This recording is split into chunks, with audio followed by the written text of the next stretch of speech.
سبيل الدموع سبيل مريح، تنهد يا صاحي كي تستريح، وبث الدعاء الخفي الصريح، يسعك الفضاء الرحيم الفسيح.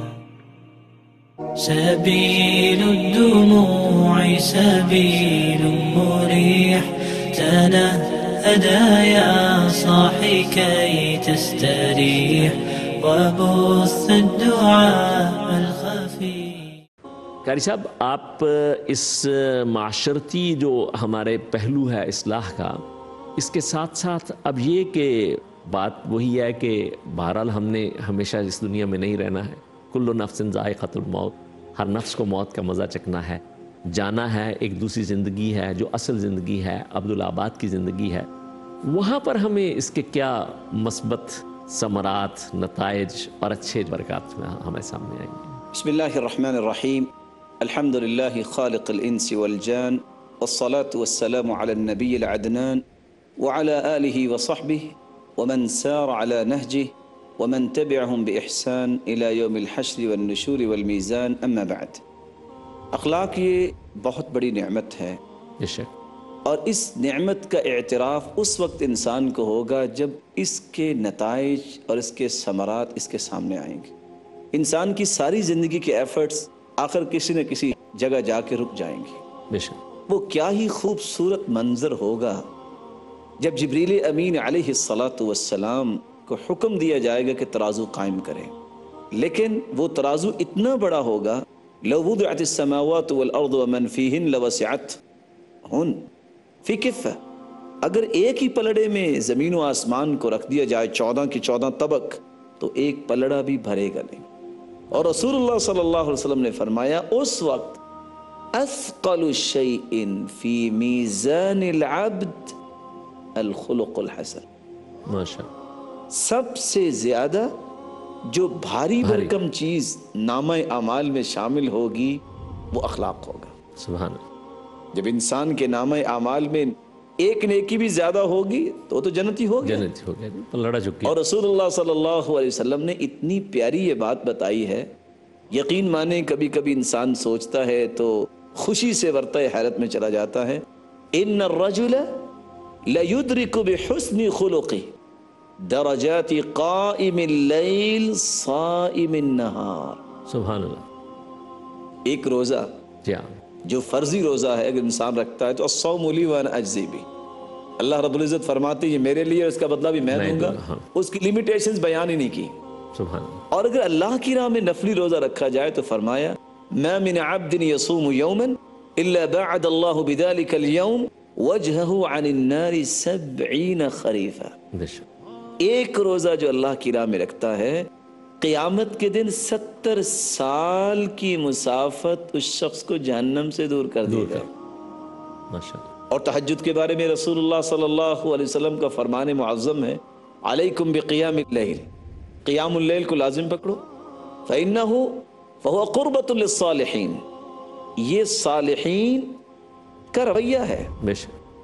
اور مکفر للسیئات، اس سے گناہ معاف ہوتے ہیں.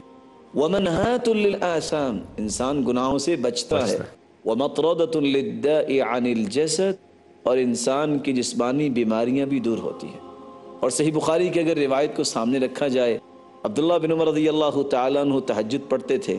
جب ان کو خواب کی تعبیر کی گئی نعم الرجل عبداللہ لو کان یصلی من اللیل، تو فرماتے جب دوبارہ خواب آئی تو میں نے دیکھا کہ ریشم کا ایک ٹکڑا ہے جس پہ میں بیٹھا ہوا ہوں، اور جدھر کو میں نظر اٹھاتا ہوں جنت میں ادھر ہی وہ ٹکڑا اڑا کے مجھے لے جاتا ہے. اللہ.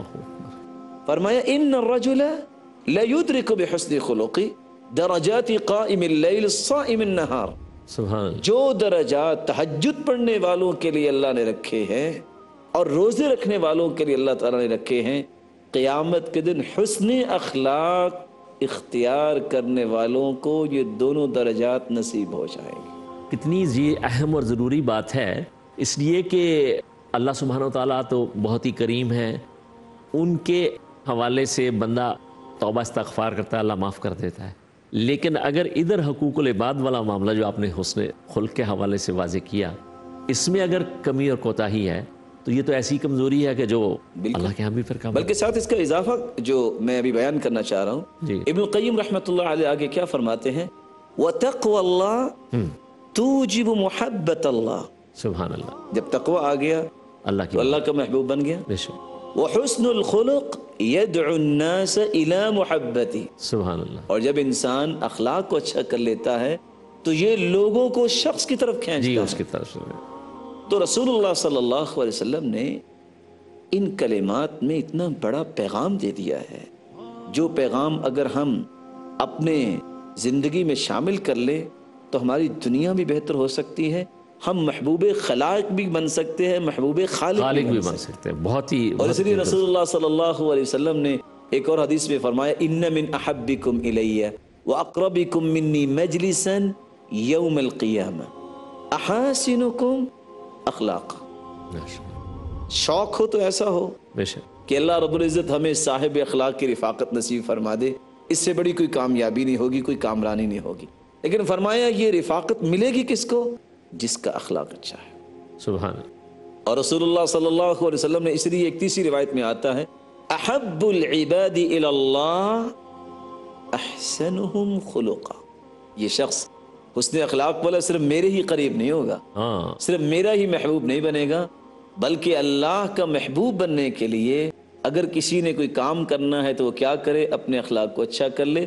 سب سے پیارا بندوں میں اللہ کے ہاں وہ ہوگا جس کا اخلاق اچھا ہے. ماشاءاللہ ماشاءاللہ. یعنی وہ بات جو اللہ سبحانہ وتعالیٰ نے سورہ آل عمران کی آیت نمبر 31 میں بھی ارشاد فرمائی، قُلْ إِن كُنتُمْ تُحِبُّونَ اللَّهَ فَاتَّبِعُونِي.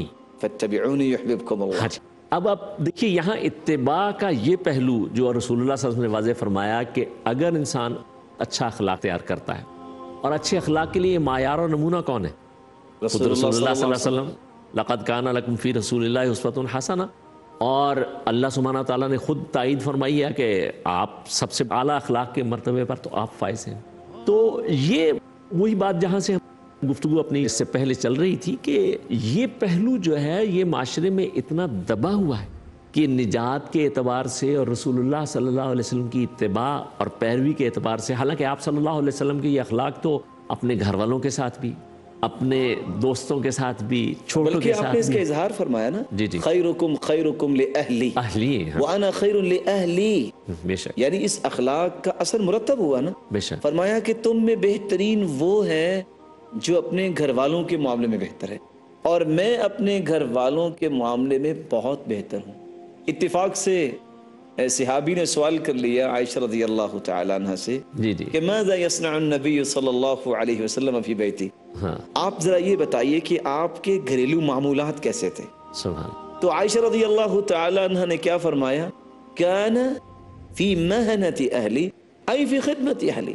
صحیح بخاری کی روایت ہے کہ ہم بیویاں آپ کی خدمت تو کرتی تھیں، لیکن آپ کا اتنا خوبصورت رویہ تھا، یوں محسوس ہوتا کہ وہ ہماری خدمت کر رہے ہیں. سبحان اللہ سبحان اللہ. اب اس میں بھی بہت بڑی رہنمائی ہے. ہمارا عام تصور آج یہ بنا ہوا ہے کہ بھئی مرد یا شوہر ہونے کی حیثیت سے ہمارا کام خدمت کروانا ہے، خدمت کرنے میں ہمارا حصہ، حالانکہ رسول اللہ صلی اللہ علیہ وسلم کے لیے سب سے بڑی گواہی گھر والوں کی گواہی ہوتی ہے. اور حضرت عائشہ رضی اللہ تعالیٰ یہ فرمائیں کہ ہم تو خدمت کرتی تھی، لگتا یہ ہے کہ آپ صلی اللہ علیہ وسلم ہماری خدمت میں لگے ہوئے ہیں. اور یہاں ہوتا کیا ہے کہ جب کسی گھر میں جوائنٹ فیملی ہوتی ہے یا نہ بھی ہو، اگر کوئی والدین آ جائیں اس کے گھر میں، وہ اکیلا بھی رہ رہا ہے، تو اگر بیوی یہ کہہ دیتی ہے کہ جناب فلاں کے ابا آپ ذرا یہ برتن دے دیں یا فلاں چیز دے دیں، تو بیچارہ اتنا دبا ہوتا ہے، اسے دائیں بائیں دیکھنا پڑتا ہے کہ کوئی دیکھ تو نہیں رہا. اگر کسی نے دیکھ لیا تو سب سے پہلے وہ کمنٹس جاری کریں گے کہ یہ رن مرید. اللہ. حالانکہ رسول اللہ صلی اللہ علیہ وسلم سے کوئی بڑی ذات تو اللہ نے پیدا ہی نہیں کی ہے، اور اتنی اعلیٰ ہستی، تو وہ اپنے گھر میں کیا کر رہے ہیں؟ آپ معاملت کر رہے ہیں. رسول اللہ صلی اللہ علیہ وسلم کا اگر جوتا ٹوٹ جاتا تو کیا یخصف نعلا، خود جوتا بنا لیتے. ماشاء